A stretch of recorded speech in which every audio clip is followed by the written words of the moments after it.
Good morning, everybody. This is your boy D Max, so let's go ahead and talk about it. Yeah, I said it. Black dudes versus niggas. There is an absolute difference.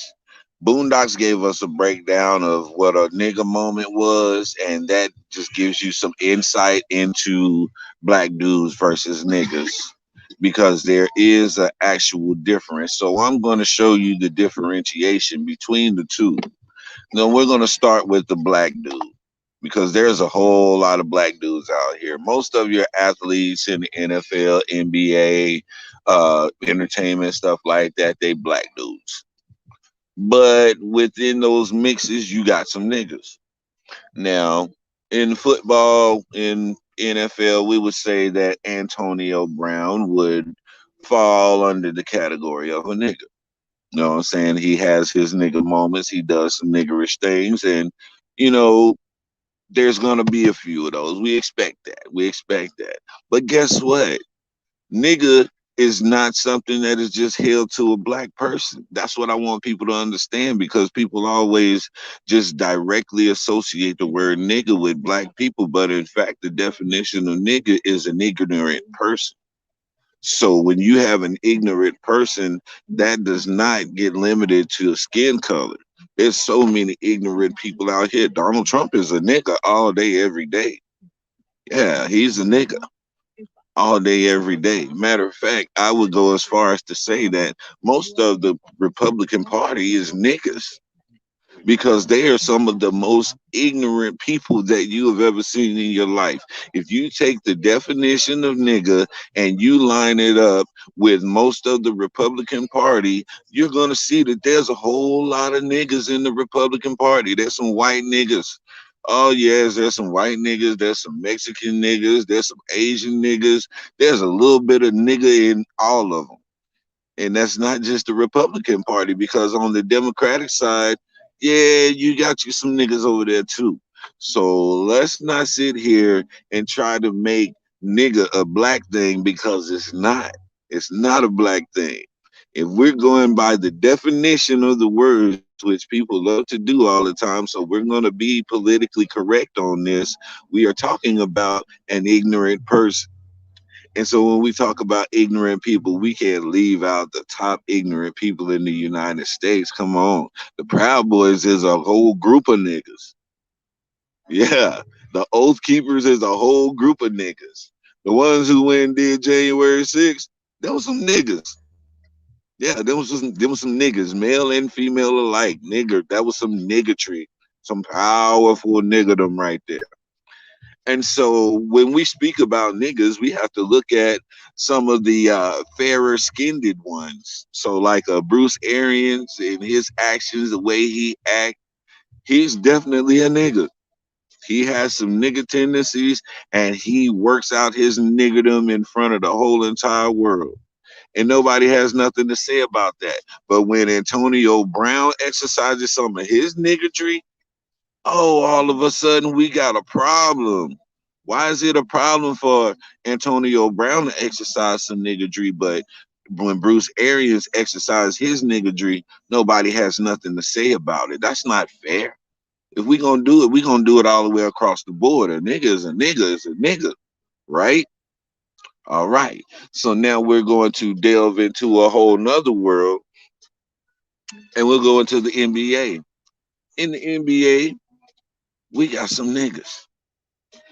You know who was a nigga? Donald Sterling. Donald Sterling was a real nigga. That, oh my gosh, he was one of the biggest niggas that you could ever see alive. For him to be as ignorant as he is, and he too old to be that ignorant. That's the thing about it. Donald Sterling was an old nigga. He was too old to be so have so well. Actually, he lived long enough to have that niggardry deep rooted in him like that. So I take back what I was about to say at first. Donald Sterling is in all rights and intents in his right position.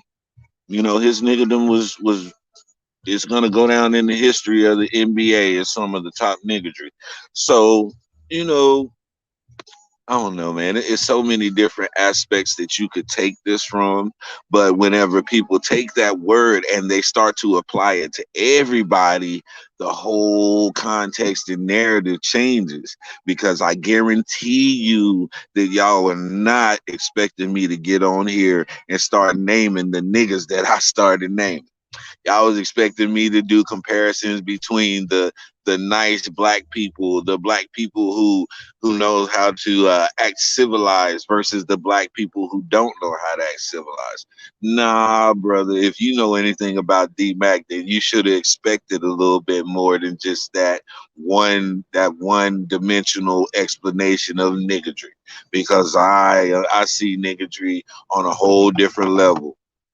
All of these people running around, the vaxxers versus the anti-vaxxers, both sides are niggas. They are absolute niggas. They are so ignorant. They will take the information. They will take information that they see as true, that fits their narrative. They'll take it and run with it. But let somebody bring something that makes sense to them. They'll disregard it and discredit it so that they can keep on doing what they're doing because they're comfortable in doing it. Does that not sound like a nigga? Sound like a nigga to me. And so, we have these groups right now, and in this age that we're living in, we have a bunch of different groups that are popping up all out of everywhere. Some of them are militia groups where guys are teaching other guys how to shoot, and they have this goal of protecting the country, and they have absolutely no understanding of what's going on in the country, so they don't even know who to protect. Those are niggas. You have groups of people out here who call themselves social justice warriors, and they're out here fighting for the rights of animals, and they're out here fighting for the rights of all of these different creatures, but they wouldn't dare fight for the right of a human. Matter of fact, they've killed humans and hurt humans in the name of protecting the rights of animals. Now, you tell me that ain't some powerful niggardry right there. That's a nigga. That's so ignorant. That's ignorance on the highest level. You have these people out here who are vying to save the planet, and they will go out and they will just pretty much put their life on the line for a tree. But let it come down to a black dude named Tree. They will make sure that he gets killed. They will put him under the jail. A nigga named Tree, look how big and intimidating he looks. Even though a real tree is like 30 feet dang on tall and big around as your house. But you got a black man named Tree who's more intimidating than that because of his size. Is that what we're going to put it on? Nah, that's some powerful niggardry right there because only the most ignorant person can come up with a logic like that. So there's some real powerful niggardry going on out here, and there's not a shade of color to it. That's the thing. That is the big revelation right now. Is that what we're calling niggas? We're not doing that word justice because there's so many more, and there are different shapes, sizes, colors, ethnicities, and everything. What's some prevalent? Oh, Lori Vallow. Have y'all heard about Lori Vallow and her husband, Mr. Chad Daybell? Well, if you haven't, then there's some of your most recent cult leaders. And Miss Vallow killed her husband. Mr. Daybell killed his wife. Miss Vallow also killed her children, and then they tried to lie about it and put it on everybody else with them. Them some real niggas right there. That woman killed her own children. Why? Because she thought we are in the last days and that her children had some evil seeds in them and that she wasn't going to be able to use the power of God to get them out. And so she thought that she had to kill her kids and her ex-husband and her new husband's wife and whoever else got caught up in that web of niggardry. So Miss Lori Vallow is our honorary nigga of the week. Yes, yes, she did that. She did a great job, and she just barely edged out Jelaine Maxwell. The only reason I gave it to Lori Vallow over Jelaine Maxwell is the fact that Jelaine Maxwell didn't do the proper nigga things. You know what I'm saying? Jelaine Maxwell did some nigga things. She ran from the police for a while, but she didn't hide like a nigga. See, niggas do hide out in public. They will hide right up under your nose. You be looking for a nigga, he'll be helping you look for him. You know what I'm saying? So, Jelaine Maxwell, she yeah, she did some powerful niggatry, but I'll give it to Lori Vallow because Lori Vallow just feels like she is so within her rights of doing what she did. And she talk as though what she did was not crazy. And she talked as though what she did was evil, and she felt justified in that, even though she couldn't explain her religious beliefs to you. Now, if that ain't nigga right there, I don't know what is nigga. But there you go. We have so much in so many different areas. You can't just take that word nigga and just make it so small because it's such a big word that and it's such a big umbrella that covers so many different aspects of life. So when I say nigga and when I hear white people say nigga to each other, I don't get offended because there's some white niggas. Oh, there's a lot of white niggas. There's a lot of Asian niggas. There's a lot of Mexican niggas. There's a lot of Puerto Rican nigritos. We're everywhere. Niggas are everywhere. And anytime you act out of your character and do something ignorant, you're being niggerish. You are. That is the Webster Dictionary. Uh, that's the Webster's Dictionary's definition. So we got to go by what the book tell us, right? Ain't that what we're famous for? Going by books that we don't really understand or know, but we go by it anyway, like it's law and like it's fact. So let's go with what Webster's saying about this. That's his definition. It's an ignorant person.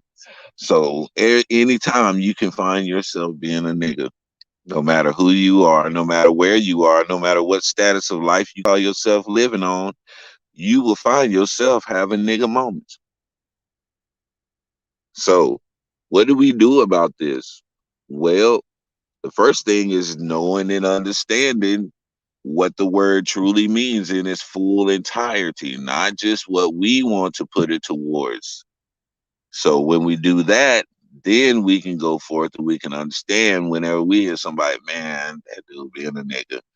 It's the same as saying, man, that dude being ignorant. That man being dumb. That was the dumbest thing I ever seen. Man, that was the most niggerish thing I ever seen in the world. Using the word within its right context makes major difference in a lot of conversations. So just think of that whenever you hear that word again and look at the context in which the person is saying, and they might be saying it in the perfectly correct context. And you can't get mad at a person for saying something in perfectly correct context. So, I mean, what power are we going to give to this word? That's what it really boils down to. Are you going to give power to this word just to be used as a weapon against black people? Or are you going to take that power away? Or are you going to use that word in its proper context against all people? So that way, if you're going to use it the right way. That's all I say. Let's get over this thing that is just a word to describe black people. It's not. Come on, we've evolved past that level of nigga thinking. So let's elevate our thinking to a whole nother level. See, only a nigga would think that this word belongs to a description for black people. Only a nigga would think that. So let's get out this nigga mindset. What's up, bro? I know it sounds funny, man, but it's real, bro. It is absolutely 100% true. it's, it's so many niggas out here, man. We see them all day, every day. Marjorie Taylor Greene is a niggerette to her heart. Oh my gosh, she's a niggerette. Y'all call it Karen. Karen is just a female nigga. That's all. That's all Karen is, describing a female nigga. Somebody who is so entitled, somebody who is so ignorant and blind because of their entitlement that they can't see past it. That's a nigga. Marjorie nigga Green. That's who she is. And then you look at the Matt Gateses, you look at the Jim Jordans, them niggas. Matt Gates, bro, he sit up there and you can just see the niggerness oozing out of his face. Yeah, he's that guy. And then the leader of all of them, I stated in the very beginning, and I'm going to end on this one because he is exactly what they tried to paint Obama out to be. Now, I ain't saying Obama is the greatest thing since grits and gravy, but I will say that at every turn, them niggas tried to make Obama out to be a nigga. And Obama's just a black dude. Obama's not a nigga. I'm sorry. He's just a black dude. He can have nigga moments. Everybody can. But Obama, in all essence, is just a black guy. And so the nigga that I'm talking about is the last president that we had, Mr. Donald J. Trump.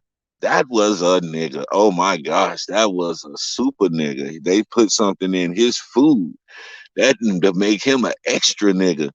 He was everything that they tried to paint Obama out to be, man. Everything that they tried to make Obama out to be, Donald Trump had all of those qualities and then some extra ones. He was like the if there was a Mount Rushmore's of niggas, Donald Trump, Donald Sterling, um, who else? Who else would be on there? Um, Jesse Lee Peterson. Um, I throw in Donald Rumsfeld, and let's see, that's four. I got one more. One more. Who would be another nigga on there? Oh man. I don't know, man. I don't know. The Mount Rushmore niggas would be like, but Donald Trump would definitely be on there, and he'd be the very first face you see. So, I'm gonna go ahead and get out of here. I know this been kind of playful and tripping and funny or whatever, man, but I'm just bringing home a point, and I'm driving home the point in a light manner way that we give way too much power to the word nigga concerning us as black people, man. And we definitely need to get away from that. We need to start correcting people on that because there are some white niggas out here. There are some niggas in every single group. So let them use the word, man. Because why are we angry about somebody using a word that is used in a way of beating somebody down and insulting people? Why are we angry and protecting that word for people to use against us constantly? Because every time they say it to us, depending on the connotation that they're speaking in, they're speaking negativity into our lives. And so why are we so protective of a word that is constantly putting a dark or negative image on us? Let's let everybody use it. Let's let everybody beat each other down with the word. Why we the only ones got to get beat down with it? Yeah. Yeah. Let's use that as a weapon on them too. Nigga. White nigga. You know what I'm saying? All right, man. This is D-Mac, man. I'm getting ready to get out of here. I just had to drive home that point. Somebody out here acting ignorant today, no matter what color they are, call them a nigga, man. That's from me to you. Y'all know what I say, bro. Sticks and stones can break your bones, but the word can always heal you. I'm out.